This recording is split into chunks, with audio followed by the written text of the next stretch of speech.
war was at its peak. The Japanese morale had completely collapsed. The smell of gunpowder was devouring all joy. It was a horrific war in which a world of stone was shattering glass-like dreams. Move up! Take cover! Keep firing! Don't let them advance! It is better to die by jumping into the sea of my homeland than to die at the hands of the American soldiers. Stop! Don't do it!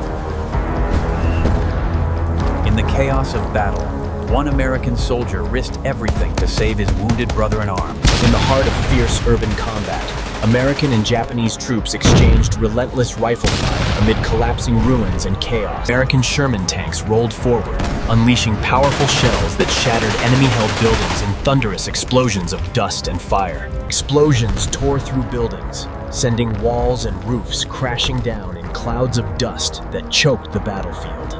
Terrified civilians fled through smoke-filled streets, running desperately as unending gunfire and explosions raged all around them.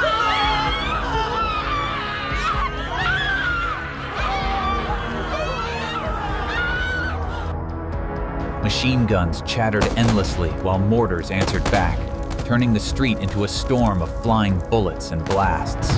On Saipan's cliffs in 1944, desperate civilians walked toward the edge, driven by years of intense fear and misinformation. Mothers guided their young sons toward the edge, holding hands tightly as shared fear replaced any hope of safety. They jumped into the sea out of fear of being captured by the American forces. He stood trembling at the edge, heart racing with fear as he prepared to follow the others. Death jump.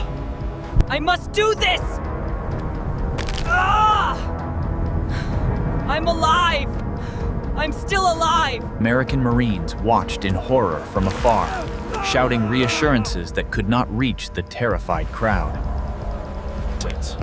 In pre-war Tokyo, propaganda posters painted Americans as greedy monsters, shaping public resentment and cultural distrust. Others warned their families of American hostility, explaining oil embargoes as deliberate humiliation that threatened Japan's future survival. Propaganda artists crafted images of Americans as spiritually empty and soft, contrasting them sharply with Japan's valued warrior discipline. Speakers rallied crowds with calls to Bushido spirit, claiming Japan's unity and sacrifice would overcome America's material wealth.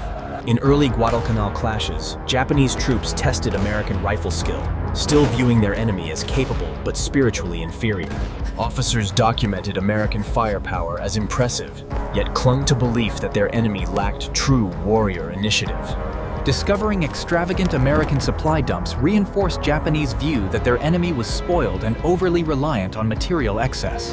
Frontline diaries still echoed pre-war arrogance, praising American skill while insisting they lacked deeper fighting spirit. Japan trained its soldiers in unbreakable collective discipline, believing this spirit would always prevail over American individualism. By late 1943, Japanese observers watched in dismay as American ships and troops replaced losses at an astonishing pace. Lost aircraft were replaced faster than Japan could destroy them, fresh squadrons launching from carriers in endless waves. From hidden posts, Japanese scouts saw American forces landing in numbers that seemed impossible to match or stop. Fresh infantry divisions rotated in continuously, keeping American lines strong while Japanese ranks grew thinner and younger. Japan's front lines filled with younger and less trained recruits as losses mounted without replacement. Far across the ocean, America's vast factories produced ships and planes in numbers that overwhelmed Japanese calculations. Diaries captured the dawning dread.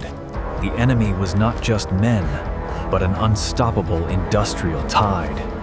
Sunken carriers were replaced before the smoke cleared, fresh task forces appearing as if from nowhere.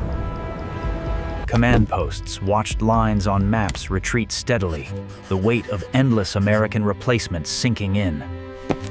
U.S. Marines earned a fearsome reputation as relentless assault troops, pushing forward with unbreakable determination in every major Pacific landing. Leaflets circulated among troops warned that Marines were brutal criminals, making surrender seem like a guarantee of torture or death. After every hard-fought victory, Marines secured ground relentlessly, building a battlefield legend of unstoppable forward pressure. Radio broadcasts reached civilians too, repeating tales of Marine savagery and turning ordinary people against the idea of surrender. And if this war movie moved you, hit that subscribe button below for more gripping war stories.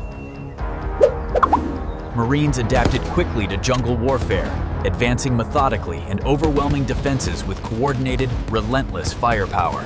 Even hardened soldiers absorbed the propaganda, beginning to see Marines not as men, but as terrifying, inhuman threats. Marines fought fiercely but took prisoners when possible, yet propaganda convinced many Japanese that capture meant certain death. Leaflets were pushed to the front lines daily, reinforcing the belief that Marines were sadistic killers beyond reason.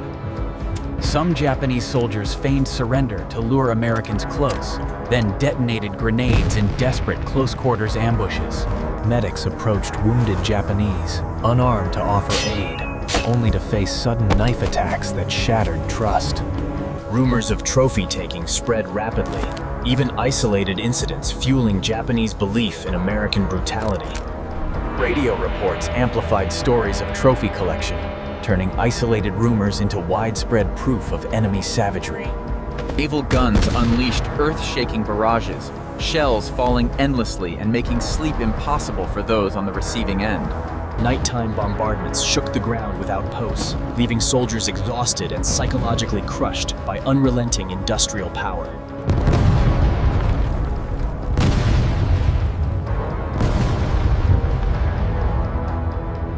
American artillery maintained ceaseless barrages, demonstrating overwhelming firepower that crushed morale and spirit on the opposing side. Commanders watched maps fill with impact marks, realizing machinery had become an enemy stronger than any soldier.